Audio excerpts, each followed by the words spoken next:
Hi friends, इस video में हम बात करेंगे company called national aluminium. So national aluminium basically one is इसकी अगर ओनरशिप समझें तो 75% hold by the government of India, तो that's where it's a government company.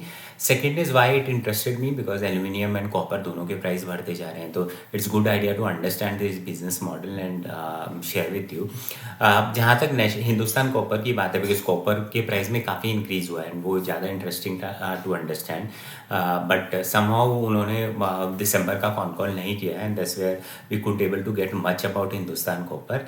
Eight the same time अगर कॉपर का बाकी कुछ अंडरस्टैंडिंग लेना है तो there is a company called Jain recycling resource करके कंपनी है, जो बेसिकली नॉन फेरस मटेरियल का रिसाइकलिंग करती है, जिसमें वो लेड का रिसाइकलिंग करती है, कॉपर का करती है, एल्यूमिनियम का करती है। तो that's where you get a sense about it. But again वो जो रिसाइकिल करके बनाते हैं माल, उसमें वो हेजिंग करके रखते हैं, तो जो प्राइसिंग वाला एंगल है, बेनिफिट है, वो उनको प्रॉब्ली नहीं मिलता है। बट येस, ओवरऑल डिमांड अच्छी है, तो from there it helps them to sort of leverage the overall business.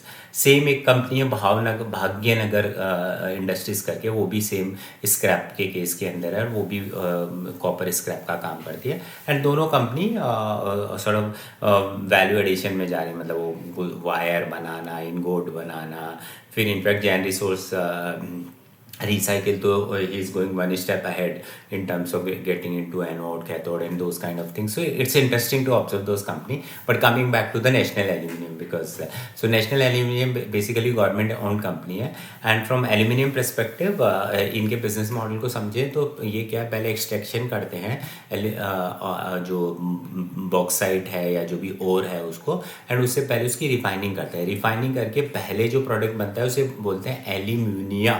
So it's not aluminium, it's alumina. And alumina को फिर स्मेल्टर करके they make aluminium. So alumina की जो कैपेसिटी है और सप्लाई है वो काफ़ी ज़्यादा है, मतलब as we speak. In fact recently Indonesia में 2 मेजर फैसिलिटी आ गई है, तो एल्यूमिनिया पर से is not in short supply, और उसके प्राइस इनफैक्ट बढ़ने की बजाय घट रहे हैं, मतलब 20-30% करेक्ट हो गए हैं। लेकिन एल्यूमिनियम की जो कैपेसिटी है वो कंस्टेंट है। स्मेल्टर की जो कैपेसिटी है, एल्यूमिनिया से एल्यूमिनियम बनेंगे, जो स्मेल्टर की कैपेसिटी है वो कंस्टेंट है, वो लिमिटेड है, and that's where it is helping in terms of increasing the overall aluminium का price. So this is the base line. मतलब अगर कल के दिन में जैसे ये नेशनल एल्यूमिनियम भी स्मेल्टर, जो एल्यूमिनिया से एल्यूमिनियम बढ़ाने का जो प्रोसेस है या जो मशीनरी है उसको बढ़ाने की कोशिश कर रही है, but it will take another 5 years। मतलब अभी वो कैपेक्स चालू कर रहे हैं और वो जाके कंप्लीट होगा या कमर्शियल प्रोडक्शन चालू होगा समवेयर इन H1 2031 में। So that's where it takes very long period of time। until then जैसे जैसे एल्यूमिनियम का कैपेसिटी या डिमांड बढ़ता जाएगा, वैसे वैसे we'll keep on seeing the price increase। but again having said that, वो बहुत ही बड़ी कमोडिटी है, मतलब it's being use in multiple places. Something like आपके ऑटोमोबाइल में यूज़ होता है, आपके सोलर में यूज़ होता है, and everywhere it is being use. सो मतलब कमोडिटी साइकिल है, तो वो इंडस्ट्री अगर इम्पैक्ट होती है तो ये भी डायरेक्टली इम्पैक्ट होता है, तो ऐसा इन्फरेंस निकालना डायरेक्ट पॉसिबल नहीं है। सेकेंड इज़, अगर मैं कंपनी की परफॉर्मेंस पर आऊँ तो कंपनी की परफॉर्मेंस ओके है। मतलब अगर Q3 पर से देखूँ तो Q3 की सेल्स भी फ्लैट है एंड पैट भी फ्लैट है। 9 मंथ का देखूँ तो सेल्स 11% से ग्रो की है, और EBITDA 17% से ग्रो किया है, एंड पैट 27% से ग्रो किया है ना। और कंपनी ट्रेड हो रही है 12 के पी पे, तो उस परस्पेक्टिव से अगर मैं 9 मंथ के बेसिस पे देखूँ तो पैक कम्स अराउंड, मतलब सेल्स पे 1 आता है, पैट वगैरह पे देखूँ तो 0.5% आता है। तो from that perspective it's a healthy story.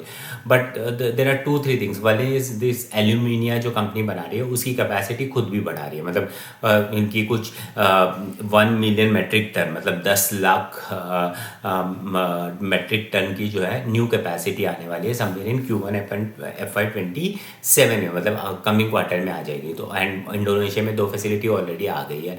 Management से उसका प्राइस गिर रहा है क्योंकि सप्लाई ज़्यादा है। तो ओवरऑल आई थिंक एल्यूमिनिया की जो प्राइसिंग है वो प्रेशर में रहेगी, और कंपनी जो है उसका मेजर, मतलब सेल्स अगर मैं बांटूँ तो 50-50 एल्यूमिनियम मान लो और 50 एल्यूमिनियम मान लो, तो from there the pricing pressure is going to continue there. So मतलब ऐसा कोई सेल्स में भी इंक्रीज, बट अल्टीमेटली प्रॉफिटेबिलिटी का इंक्रीज उतनी नहीं आएगी, because in fact they themselves will play into pricing and stuff like that. So वो एक प्रॉब्लम रहने वाली है।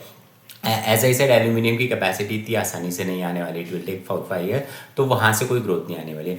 Q4 पर से की बात करूँ तो जो इनकी इनपुट की कॉस्ट है, इनपुट में तो इनके 2-3 कॉस्ट लगती है। वन इज़ कास्टिक सोडा जो है उसकी प्राइस मतलब from there price is increasing, but what they did is they created some efficiency, techno efficiency वगैरह लेकर आए, तो उससे ओवरऑल उनका जो कंजम्पशन था, मतलब in spite of increase in the price, उनका जो ओवरऑल कंजम्पशन था कास्टिक सोडा का वो कम हो गया है। तो वो कम होने से ओवरऑल उनका का मतलब 9 मंथ में भी उससे प्रॉफिटेबिलिटी में बेनिफिट आया और ये Q4 में भी आएगा, तो that's a healthy story. But second जो इनका इनपुट है वो है सीपी कोल। सीपी कोक जो है उसका प्राइस करीबन 20% से बढ़ गया और management categorically said that that is going to impact them. So वो Q4 में प्रॉफिटेबिलिटी में उसका इम्पैक्ट आएगा इनपुट कॉस्ट में।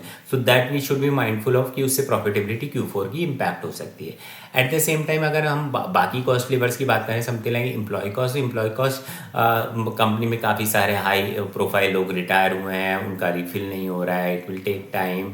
अदर थिंग्स एंड जो सैलरी इंक्रीज आएगा वो Q1 FY20 मतलब जैन फेब Q4 FY27 से आएगा, तो एम्प्लॉय कॉस्ट में डिसेंट सेविंग आएगी। तो those kind of things, so from that perspective cost pressure will not be there. बाकी अगर इनिशिएटिव की बात करूँ, other than obviously aluminium facility नहीं आ रही है, एल्यूमिनियम की नए स्मेल्टर पे काम कर रहे हैं। इनका जो मेजर एक ग्रोथ थ्रस्ट है वो है रेयर अर्थ मेटल को लेकर, जो मतलब चाइनाज ओन 70% और 80% ऑफ द वर्ल्ड से रेयर अर्थ मेटल, सो वो उस पर ये लोग भी काम कर रहे हैं। इनका एक वो होता है रेड मड होता है, उससे दे विल एक्सट्रैक्ट, तो उस पर इनके काफ़ी सारे प्रोजेक्ट चल रहे हैं। मतलब वन कोई चेन्नई की पार्टी के साथ काम चल रहा है, NML जमशेदपुर से काम के साथ चल रहा है, और कपल ऑफ कंपनीज के साथ और काम चल रहा है। But it will take some time, मतलब 1-1.5 साल में they able to get from this, because अगर वो आता है तो that can become a very good growth lever, because उसकी डिमांड एज यू नो हर जगह ऑटोमोबाइल में है, जहाँ पे भी आपकी सिलिकॉन चिप्स बनती है वहाँ पे भी है। तो overall rare earth metal will be a big win for them if they are able to crack that piece, क्योंकि रेयर अर्थ मेटल पे आपने देखा होगा GMDC और इसका गुजरात अल्कली का शेयर भी काफ़ी चला था लास्ट कपल ऑफ वीक और so rare earth metal obviously it's a talking time, जैसे AI है, data centre and those kind of things. So अगर वो होता है तो that will be a big growth lever, but there is some distance to it. As far as मतलब overall aluminium and copper cycle काफ़ी चला है लास्ट कपल ऑफ मंथ से, तो from that perspective it's good idea to track this company. But from the growth perspective और the मतलब overall wealth creation perspective, I don't seem like this company will create some meaningful wealth, at least the current valuation and current growth rate. Valuation तो चलो side में रखते हैं, but अगर growth rate इतनी modest है तो ऑब्वियसली अगर कंपनी की रेवेन्यू 11% से ग्रो करेगी और प्रॉफिटेबिलिटी 27% से ग्रो करेगी, एंड वो प्रॉफिटेबिलिटी में भी operating leverage will help to some extent, अगले साल थोड़ी उतना कॉस्ट एडवांटेज आ जाएगा। तो from that perspective it's okay, just for a learning and understanding perspective, good story. Thank you.